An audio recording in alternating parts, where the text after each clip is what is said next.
She got a big ego, you could see it on a telescope. I'm the same way, it's why we always argue back and forth. I swear she my poison, at the same time my antidote. She the noose around my neck, I couldn't ask for a better rope. Hey.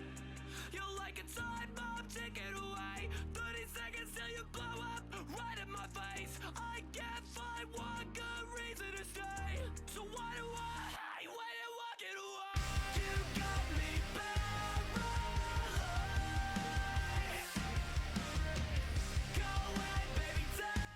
What is up, guys? How are y'all doing? I know it's been like maybe a couple weeks since I made a video, but today I have some really good news. And I've been working on this car for like 3 months, and it's just because, you know, time, money. I ended up having an injury with my hand, and I've been out and I couldn't work on the car for a month and a half. So I finally got around to it, and today you guys are gonna see the MANZO header, the exhaust sound. This is before and after. So here's before.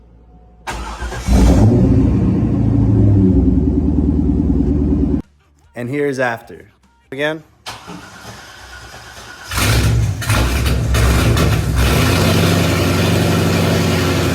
Oh my God.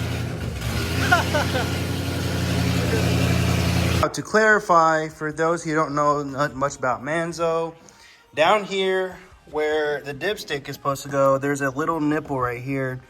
That is where your dipstick location will go. It fits in there perfectly. Problem is with me, I over tightened it and accidentally broke it in the nipple or whatever that is. So I have a zip tied right here. My friend's gonna try to get that out for me tomorrow.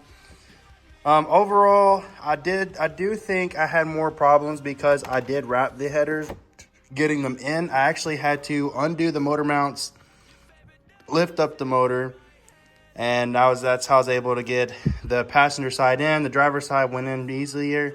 You just had I had a mishap with a ground over there, but I was able to move it out of the way. Underneath, overall, I hear that everybody says that yes, they fit perfect. It went in perfect. For me, it did not. The exhaust kept wanting to go sideways or different ways. My advice to you would be to not, when you're installing your X-pipe, do not tighten down your headers. Install the whole entire exhaust first before you tighten any bolts. At least just get it on there to where they're snug a little bit. I did have trouble getting on the X-pipe. I was able to get that on eventually, and then I had to play with these to make them work. Here's where I put my flanges there. And yeah, so if you guys are wondering about the clearance, that is the clearance that I am having with these headers on, which is perfect because I am low and I do not want to scrape. And it is like tucked in there. That's awesome. Overall, this is a MANZO headers and X-pipe with brolas straight pipe. There you go. We just drained the oil out of there. That's out of my truck. Don't worry about that one. We did a new oil. I did new MSD plugs. I did the TR55 spark plugs. I'm doing the 160 thermostat.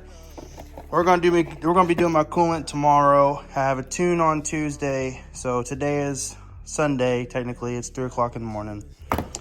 I was gonna install these DRL lights, but I see that there's a better one that's just plug and play. I don't really want to deal with all this crap if I don't have to. So that is trash. During the process, my headers did not come with the EGR, I believe, or whatever, air dam, whatever it is. So I went ahead and deleted that. You guys can find that on YouTube from the other guy. He had a yellow Corvette. That's what I went by. Luckily, mine was already missing this little hose here. I didn't really have the dip plug or anything. This is a 99. It was automatic. I just found out it was converted to 6-speed because I have an automatic trans line underneath the car. And they never took it out. I was able to work around it, so I didn't take it out either. So that's that. While underneath the car, I went ahead and did the Viper mod, and I also did this shorter shifter mod where you kind of just cut it. What I did was put that bolt on there, cut it down shorter to where I want it, so it feels like a short shifter. Eventually I might get another one, don't know. That was just a mod that I could do for free, and I didn't have to spend too much money doing it. So that's what I went ahead and did that. The Venom mod is the doorman washers, which I have an extra around here somewhere. I don't know where it's at. It's a doorman washer. You can also find that also on YouTube, and that's for the manuals. And that allows for it to feel a little bit smoother and stuff when shifting. Also, what I'd like to show you guys, and I will show you guys probably tomorrow, I did get some Halo tail lights, which they're also smoked out for a pretty good price. Couldn't beat them. My exhaust isn't fixed all the way because I'm missing the bolts with a bushing underneath these back ones. Both of them snapped when I took them off, so I have to figure out a way to bypass that, maybe make my own or find some. But I would like to show you guys these tail lights whenever the video is finished, when I turn this car on. Really hope you guys enjoy. Let's get it. I also have this awesome oil catch can that I made, that I got. I'm gonna hook it all up in there, make it all work.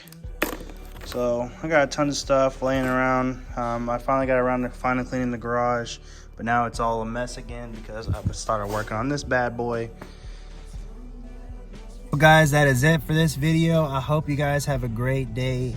If you guys like it, don't forget to like and subscribe, and make sure to comment or ask any questions you guys are confused about or want to know more about. I usually check it daily, so I will always end up hitting your comment within the 24 hours. Thanks, guys.